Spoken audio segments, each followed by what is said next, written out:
और इस लेसन में हम समझेंगे अबाउट यूट्यूब टारगेटिंग ऑप्शंस। जी हाँ, यूट्यूब में काफ़ी अलग अलग प्रकार की टारगेटिंग ऑप्शंस हैं, काफ़ी अलग अलग टाइप के ऐसे ऑप्शंस हैं जिसकी मदद से आप अपने टारगेट कस्टमर्स तक, यूजर्स तक पहुंच सकते हैं।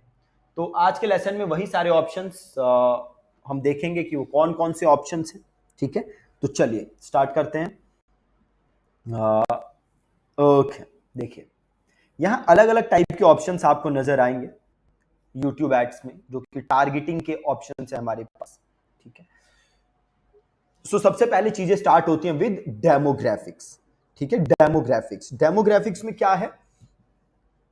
सो यू हैव जेंडर, ठीक है, and then you have age, then you have parental status and then you have household income. अब चार चीजें हैं यहाँ पे, और let's start with the first one, that is gender. तो आप सिंपल यहाँ पे लिख सकते हो किसको टारगेट करना चाहते हो, मेल, फीमेल या अननोन। ठीक है, अब आप कहोगे कि भैया ये अननोन कैसे हो सकता है, right?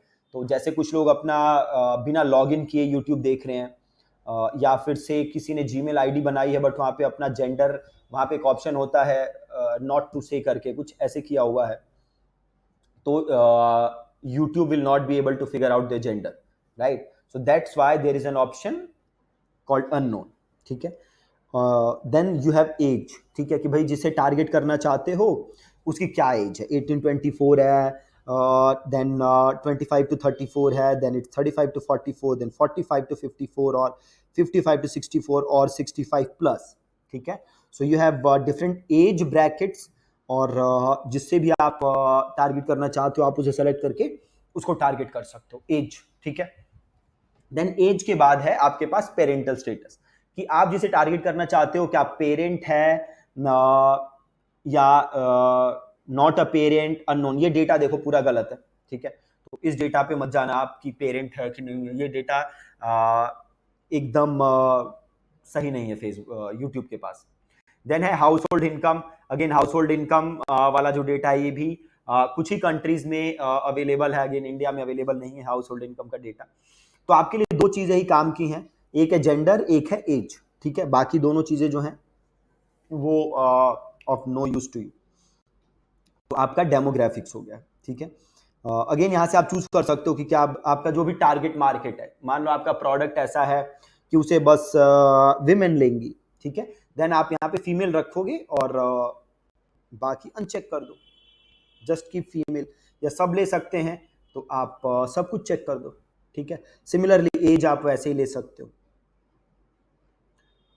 Then you have audience segment. यहाँ पे दो ऑप्शन है, सर्च और एक है ब्राउज। ठीक है, तो ब्राउज में आप जाओगे तो सबसे पहला ऑप्शन देखो क्या है, पहले देख लो कितने सारे ऑप्शन है। यहाँ पे आप अलग अलग टाइप से ऑडियंस अपनी टारगेट कर सकते हो यूट्यूब के लिए। Who they are, detailed demographics है आपके पास। Then what their interest and habits are, affinity है। ठीक है, then you have in market, कि वो अभी एक्टिवली किस चीज के लिए मार्केट में रिसर्च कर रहे हैं, दैट्स इन मार्केट। उसके बाद है your data and similar segment. अगर आपका अपना डेटा है, आपके वेबसाइट पे इतने लोग गए, या कोई कस्टमर लिस्ट है जो आपने अपलोड की है, या यूट्यूब का डेटा हो गया जितने लोगों ने आपकी वीडियो देखी है, अगर आपके पास उस प्रकार का डेटा है तो वो इस सेगमेंट में फॉल करेगा, that is your data and similar segment. Similar segment क्या है कि आप जो भी डेटा यहां पे डालते हैं बनता है, उसके similar audience Google ads automatically create कर देता है ना। तो सपोज एक ऑडियंस है जिसमें 10,000 लोग हैं जिन्होंने आपकी कोई वीडियो देखी। ठीक है, तो अब यूट्यूब गूगल क्या करेगा कि उनके जैसे सिमिलर ऑडियंसेस आपको बना के दे देगा जिसको आप टारगेट कर सकते हो।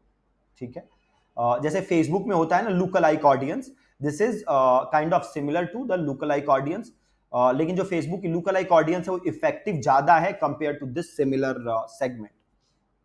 Then you have combined segment, आप कई सारी चीजों को कंबाइंड करके एक अपना सेगमेंट बना सकते हैं। ठीक है, then you have custom segment. Custom segment में आप अपना क्रिएट कर सकते हो कि भाई जो लोग गूगल पे कोई पर्टिकुलर चीज सर्च कर रहे हैं, हम चाहते हैं कि जब वो यूट्यूब पे आए तो उन्हें मेरी ऐड दिखे। सो दैट्स कस्टम सेगमेंट, बहुत ही पावरफुल है। इसे मैं पूरा एक अलग क्लास के अंदर ही आपको कस्टम सेगमेंट पूरा समझाऊंगा। ठीक है, आज की क्लास में हम जस्ट सारे ऑप्शन एक बार देख लेते हैं कि क्या क्या ऑप्शन है। तो ऊपर जैसे आपने देखा था डेमोग्राफिक्स वाला ऑप्शन है। नीचे हम आते हैं ऑडियंस सेगमेंट में।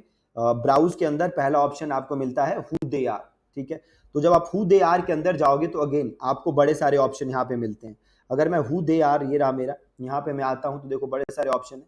पहला है पेरेंटल स्टेटस। ठीक है, पेरेंटल स्टेटस को क्लिक करोगे तो ऑप्शन देगा आ जाएगा कि पेरेंट्स ऑफ इन्फेंट्स, ऐसे लोग जो कि यू नो जिनके इन्फेंट्स हैं 0 to 1 ईयर्स के बच्चे, जिनके टॉडलर्स हैं 1 से 2 साल के, प्री स्कूलर्स, ऐसे पेरेंट्स जिनके बच्चे 3 से 4 साल के हैं, 5 से 11, 12 से 17, तो ये अलग अलग प्रकार के पेरेंट्स को आप टारगेट कर सकते हो। अब सोचने की बात है कि ये डेटा गूगल को कैसे मिला, तो आपकी सर्च हिस्ट्री वगैरह से ये डेटा गूगल कैप्चर करता है और मोस्ट ऑफ द केसेस में ये डेटा एग्जैक्ट नहीं होता, काफ़ी ज़्यादा इसके अंदर डिस्क्रिपेंसी होती है, तो आपको उसके लिए प्रिपेयर्ड रहना पड़ेगा, है ना। ऐसा नहीं है कि अगर आपने से आपने यहाँ पे टारगेटिंग ली parents of primary schoolers 5 to 11 years, आपका कोई प्रोडक्ट है जो कि स्कूल के बच्चों के लिए है और आप उनके पेरेंट्स को टारगेट करना चाहते हैं, तो आपको लगता है यार ये तो बेस्ट इंटरेस्ट है टारगेटिंग के लिए, बट ये data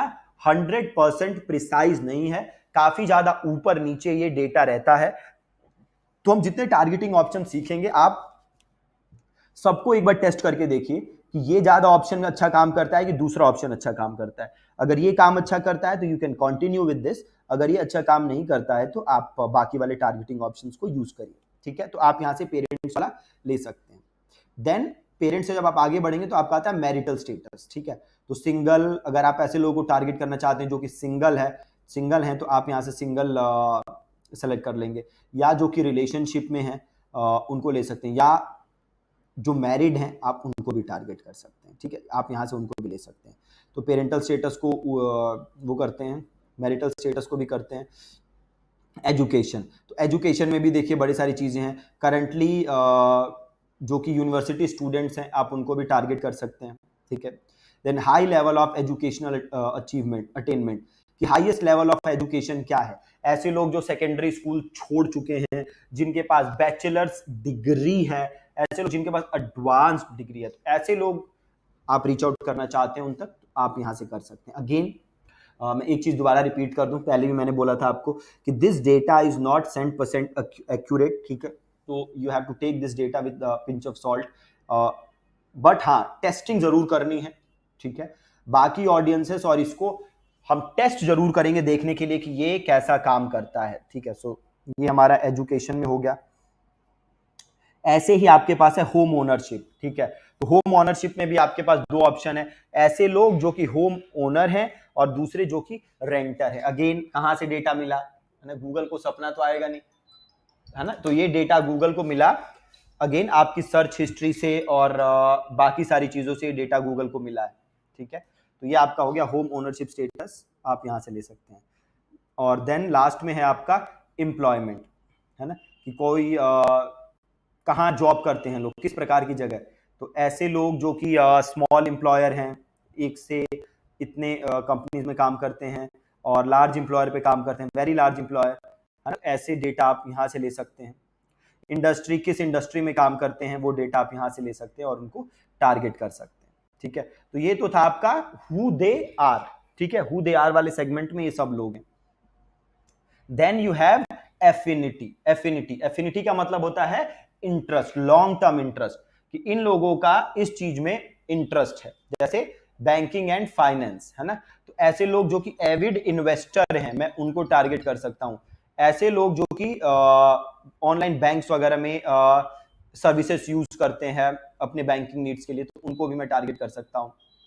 then beauty and wellness, ऐसे लोग जो ब्यूटी मेवेंस हैं, जो ब्यूटी प्रोडक्ट खरीदते हैं, और जो लोग सैलून्स जाते हैं उनको मैं यहाँ पे टारगेट कर सकता हूँ।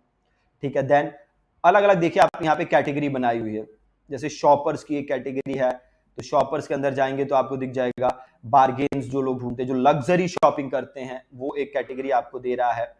और शॉपिंग एंथुजियास्ट हैं, वैल्यू शॉपर्स हैं, है ना, और शॉपर्स टाइप में जाइए, convenience store, departmental store, grocery, तो ये अलग अलग टाइप के शॉपर्स हैं जो कि आप उनको टारगेट कर सकते हैं। Then you have sports and fitness, जो कि हेल्थ फिटनेस बफ्स हैं, स्पोर्ट्स फैंस हैं, तो उनको आप यहाँ से टारगेट कर सकते हो। बड़े सारे टारगेटिंग ऑप्शन है, आप इन्हें एक्सप्लोर करिए एक एक टारगेटिंग ऑप्शन को, और जो भी आपको यहाँ से रेलेवेंट लगता है आप उसे टेस्ट जरूर करिए, ठीक है। तो ऐसे नीचे आएंगे तो देखिए ये है इन मार्केट, ऐसे लोग जो मार्केट में एक्टिवली अभी चीजें ढूंढ रहे हैं। तो इन मार्केट आप सेगमेंट में जाएंगे तो देखिए कितने सारे ऑप्शन, आर्ट एंड क्राफ्ट है, बेबी एंड चिल्ड्रन है। तो ऐसे लोग जो अभी से ब्यूटी एंड पर्सनल केयर के प्रोडक्ट ढूंढ रहे हैं मार्केट में, हेयर केयर के ढूंढ रहे हैं, परफ्यूम ढूंढ रहे हैं, जो स्किन केयर के प्रोडक्ट ढूंढ रहे हैं, है ना, एक्टिवली ढूंढ रहे हैं, सर्च कर रहे हैं, तो उन लोगों को मैं इधर से टारगेट कर सकता हूं, ठीक है। जैसे आप देखिए कार्स एंड व्हीकल्स है, बिजनेस सर्विसेज हैं, ऐसे लोग जो एडवर्टाइजिंग एंड मार्केटिंग सर्विसेज ढूंढ रहे हैं उनको आप चाहें तो यहाँ से टारगेट कर सकते हैं। कॉर्पोरेट इवेंट प्लानिंग वाले लोग, उनको यहाँ से टारगेट, पेरोल सर्विसेज, तो सारी अलग अलग आपके सेक्शन हैं, बहुत सारे हैं। तो एक एक को तो हम देखेंगे तो उसका कोई फायदा नहीं है, तो आप एक एक को यहाँ से एक्सप्लोर करिए और देन आप यहाँ से अपने लिए जो रेलेवेंट है उसे ढूंढ सकते हैं इन मार्केट में। योर डेटा हम इसे अलग से एकदम कंबाइंड देखेंगे, जब हम ऐड बनाएंगे तो साथ साथ में देखेंगे कि ये रीमार्केटिंग पर्पस के लिए आपका योर डेटा यहाँ पे यूज होगा। जैसे मैंने आपको बताया था, आपके यूट्यूब यूजर्स की लिस्ट है या फिर आपके वेबसाइट के विजिटर्स की लिस्ट है, तो वो आप यहाँ से उनको टारगेट कर सकते हैं, ठीक है। और कंबाइंड सेगमेंट आप चाहें तो 4-5 सेगमेंट्स को मिला के एक सेगमेंट बना सकते हैं और उन्हें अलग से टारगेट कर सकते हैं। Then you have custom segment, और ये मैं आपको दूसरे लेसन में बताऊंगा। सबसे पावरफुल टारगेटिंग अगर कोई है तो एक तो कस्टम सेगमेंट है और एक और है, वो भी हम समझेंगे, है ना। तो अभी तक क्या टारगेटिंग ऑप्शन था, एक तो डेमोग्राफिक्स था और उसके बाद ये बड़े सारे टारगेटिंग ऑप्शंस थे। हु दे आर था, क्या ये मतलब मैरिटल स्टेटस, एजुकेशन, इसके ऊपर था। देन होम ओनरशिप स्टेटस था, एम्प्लॉयमेंट था, इन सब चीजों पे था। देन यू हैव एफिनिटी कि किस चीजों में उनका इंटरेस्ट है, उसके बेसिस पे आप यहाँ पे सेलेक्ट करके टारगेटिंग कर सकते हैं। और इन मार्केट, अभी मार्केट में जो चीजें ढूंढ रहे हैं उसके बेसिस पे कर सकते हैं। योर डेटा रीमार्केटिंग वगैरह के लिए यूज होगा। Combined segment, custom segment, combined segment आप डेटा को मिला के अपना एक सेगमेंट बना सकते हैं। कस्टम सेगमेंट और कंबाइंड सेगमेंट अलग से मैं आपको बताऊंगा। देन और आपके पास 3 टारगेटिंग ऑप्शन है। एक है कीवर्ड, तो कीवर्ड में आप अपने यहाँ पे कीवर्ड डाल सकते हैं और टारगेटिंग कर सकते हैं। देन है टॉपिक, तो टॉपिक में अगेन यूट्यूब आपको बड़े सारे टॉपिक्स दिखाएगा, है ना, और इनसे रेलेवेंट जगह पे आप अपनी एड दिखा सकते हैं। मतलब आपकी नीश अगर कुछ जॉब से रिलेटेड है ना, तो आप उधर दिखा सकते हैं अपनी एड्स, है ना। तो अलग अलग इसमें बहुत सारे हैं कैटेगरी, आप यहाँ से अपने लिए जो भी रेलेवेंट है वो चूज कर सकते हैं। तो ये तो आपका है टॉपिक, ठीक है। देन आपका है प्लेसमेंट। जैसे मैंने आपको बताया था कि एक सबसे तगड़ा टारगेटिंग ऑप्शन क्या है, कस्टम सेगमेंट, और दूसरा तगड़ा टारगेटिंग है प्लेसमेंट। प्लेसमेंट में क्या है, आप वो YouTube चैनल सेलेक्ट कर सकते हो जिस पे आप ऐड दिखाना चाहते हो, वो YouTube वीडियो सेलेक्ट कर सकते हो जिस पे आप अपनी ऐड दिखाना चाहते हो। तो प्लेसमेंट बहुत ही तगड़ा टारगेटिंग ऑप्शन है, बहुत ही तगड़ा टारगेटिंग ऑप्शन है, आप इसको बहुत सही से यूज कर सकते हो। तो प्लेसमेंट बहुत तगड़ा टारगेटिंग ऑप्शन है। एंड द सेकंड तगड़ा targeting option is custom segment, है ना। तो ये दोनों पे हम थोड़ा टाइम इन्वेस्ट करेंगे आने वाली क्लासेस में, और इनको हम और डिटेल में समझेंगे। आज मुझे बस एक आपको ओवरव्यू देना था कि क्या क्या टारगेटिंग ऑप्शंस हैं, ताकि आप अवेयर हो जाएं। और ये ध्यान रखिए, 2 सबसे अच्छे टारगेटिंग ऑप्शन कौन से, एक है कस्टम सेगमेंट और दूसरा है प्लेसमेंट, ठीक है। इन दोनों को डिटेल में आने वाले लेसन्स में हम समझेंगे, ठीक है जी। Thank you so much for watching this lesson.